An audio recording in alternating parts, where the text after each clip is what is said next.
Annalisa Capellini, ces dernières heures, le Groenland a pris toute la place dans l'actualité internationale. Il y a un autre sujet dont on n'a quasiment pas parlé, y compris à Davos, c'est l'Ukraine. Oui, c'est bien le problème de la diplomatie à la Donald Trump, c'est qu'il y a un sujet qui chasse l'autre. Et c'est vrai que le programme de Davos, tout comme l'actualité internationale, ont suivi ces dernières heures, ces derniers jours, l'agenda et les obsessions du président américain. On a parlé en effet du Groenland, on a beaucoup parlé du Conseil de la paix. Le sujet ukrainien, lui, a été totalement oublié. Pourtant, Davos était l'endroit parfait, du moins l'endroit choisi par les Européens, pour avancer sur ce plan de prospérité. C'est la prochaine étape pour l'Ukraine.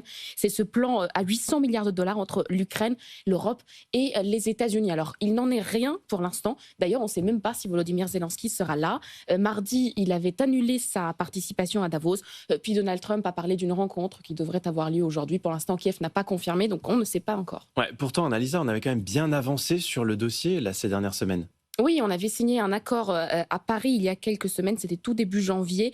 C'était une belle avancée puisque pour la première fois, les Européens et les Américains s'étaient mis d'accord sur une force multinationale à mettre en place après, évidemment, un éventuel cessez-le-feu entre l'Ukraine et la Russie. Le but, là, à Davos, c'était d'obtenir l'aval du président américain. C'est vrai qu'il ne s'est pas beaucoup impliqué dans ce dossier ukrainien ces dernières semaines. Il a envoyé Steve Witkoff et Jared Kushner pour signer à Paris.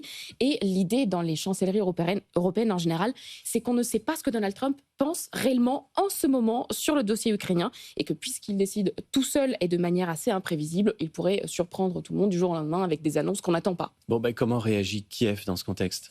À Kiev, on est très inquiet, bien sûr. Volodymyr Zelensky le dit d'ailleurs très explicitement. Son pays est confronté à une guerre de grande échelle et donc il a besoin de l'attention de la communauté internationale. Il y a eu un autre sujet très épineux pour Kiev, c'est le sujet du Conseil de la paix. Vous savez, ce conseil imaginé par Donald Trump qui serait en fait une institution internationale concurrente par rapport aux Nations Unies et qui permettrait d'avancer, selon le président américain, beaucoup plus vite sur les sujets de différents au niveau international. Le problème, c'est que Donald Trump a invité Vladimir Poutine à faire partie de ce Conseil de la paix.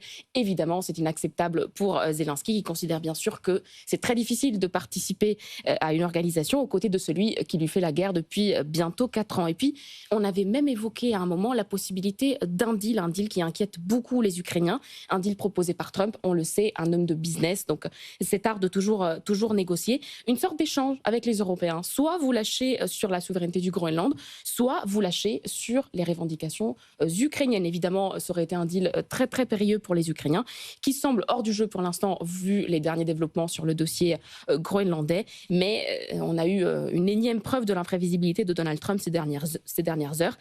Et comme le président américain a dû, en quelque sorte, désescalader sur le sujet du Groenland, il a été un petit peu forcé, il n'est pas exclu qu'il choisisse de se concentrer à nouveau sur l'autre grand dossier international qui l'intéresse pour forcer la main à Kiev et sortir gagnant au moins de cette bataille-là.